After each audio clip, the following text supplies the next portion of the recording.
السلام عليكم ورحمة الله وبركاته. بسم الله الرحمن الرحيم، والصلاة والسلام على أشرف الخلق سيدنا محمد صلى الله عليه وسلم عليه الصلاة والسلام. إن شاء الله هنتكلم النهاردة عن الركود في الحيوانات، في الماشية عامة، وبالأخص في العجول الصغيرة. لو محتوى الفيديو مفيد اضغط لايك واشترك في القناة وفعل زر الجرس ليصلك كل جديد. طب دلوقتي احنا بنتكلم عن العجول الصغيرة وركودها. طب اللي بيسبب الركود أسباب كتير. طب ممكن كتر الإسهال في العجل، تمام، واحنا مش عارفين نوصل لعلاجه، وقلنا علاجه في فيديو قبل كده. بتسبب خفض في الحرارة، خفض حرارة العجل، يبدأ العجل يركض على الأرض، ما عادش ليه يقف. طيب تجيب دكتور بيطري يعالج، يقول لك ما عادش ينفع ياخد مضاد حيوي حاليا. طيب الحرارة وصلت دلوقتي، قلت عن مستواها الطبيعي، يبدأ الدكتور، تجيب الدكتور يقول لك ما عادش ينفع ياخد مضاد حيوي الوقت خالص، او محاليل تساعده على الوقفان. لازم الحرارة ترجع طبيعتها. طب هندفيه، طب هنعمل ايه؟ طيب خلاص كده الحيوان دخل في حالة النفوق. لا، احنا ما نسيبش الحيوان يوصل للحالة دي. تمام. طب الوقت انت لو مفيش دكتور بيطري، طبعا الدكتور البيطري لما يجي لك انت بتتكلمه في التليفون، لما يجي لك عامة بياخد وقت، لما يجي لك في ايده حالات تانية مستعجلة. طب الحيوان ركض خلاص والحرارة نزلت، طبعا انت عندك في الطبيعي في اي مزرعة فيها ترمومتر. في الترمومتر اللي هو الزئبق، وفي الترمومتر اللي هو الارقام. في ناس طبعا ما تعرفش تقرأ مثلا اللي هو الزئبق، تجيب اللي هو الارقام، قراءته كويسة وسريع برضه. خلاص احنا عرفنا حكاية الترمومتر، بنتأكد بقى، اتأكدنا من الحرارة، ان الحرارة نزلت عن المستوى الأساسي بتاعها. طبعا هو في الحيوانات الكبيرة، اللي هو مثلا عجل ابن 3 4 اشهر 5 اشهر، الحرارة بتبقى 37.5 38. في العجول اللي هي الرضيع لسه بتبقى من 38.5 ل39.5. تمام. بدأت الحرارة تنزل عن المستوى الأساسي، العجل وصل لحالة الركود، حصل عنده جفاف، حصل عنده تدهور في الخلايا في الدم، سببت للركود. ما عادش ينفع ياخد أي مضاد حيوي أو علاج عامة بأي سبب من الأسباب بقى، إن كان إسهال، إن كان لا قدر الله طحال وإحنا ما اكتشفناهوش. لأن ناس كتير بتعدي منها حكاية الطحال ديت وتسبب للركود. ما بتفحصش كويس الحالة اللي قدامنا، وبتوه مننا، بندي العلاج عادي. طبعا الطحال ده اساسي، بيرفع درجة الحرارة ل41.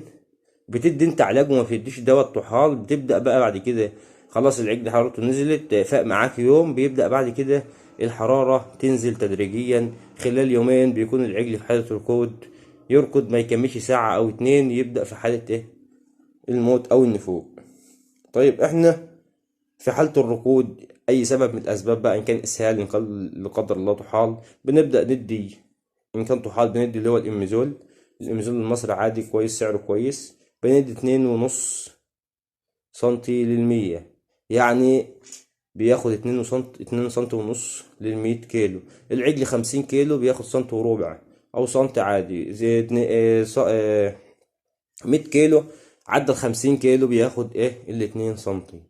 وبرضه 2 سنتي ونص للمية، انت بتحسب على الجرعة بتاعتك على حسب وزن العجل عندك.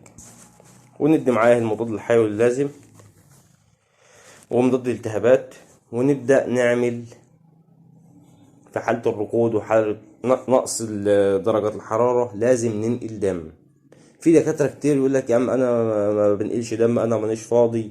انت في الحالة ديت او الدكتور مش متاح قدامك، في الحالة ديت تجيب تشوف حد. لو انت بتعرف تنقل دم، بتعرف تسحب دم او بتدي حقن في الوريد، هيبقى النقل سهل بالنسبة لك. تمام.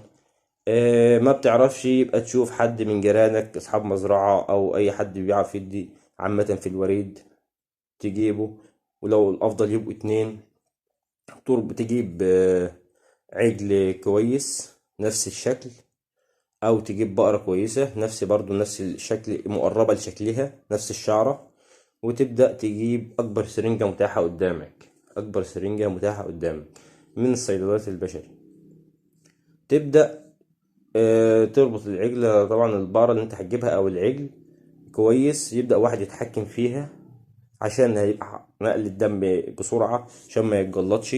ويبدأ لو اتنين كمان، واحد ماسك العجل بيدي في العجل، واحد بيسحب من البقرة، يبقى أفضل.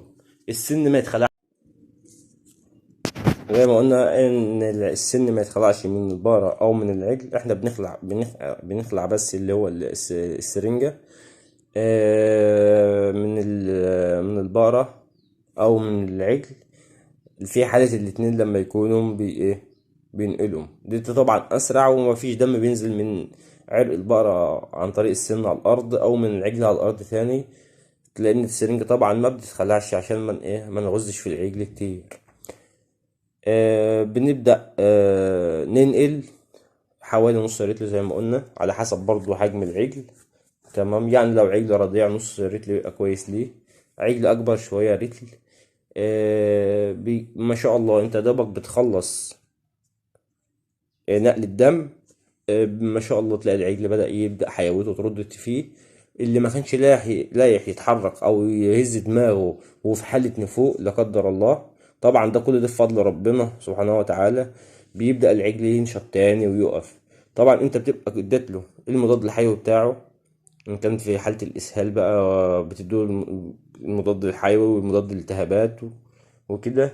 الحرارة بتزيد معاك، بتبدأ تعرف تعالج العجل يوم بقى واتنين وتاني، مفيش منه مشكلة. يوم اتنين تلاتة تاني مفيش منه مشكلة. بس انت رجعت العجل حيويته وحرارته رفعت، اديت له المضاد الحيوي بتاعه، اديت له مضاد الالتهابات بتاعه، كده خلاص العجل تمام.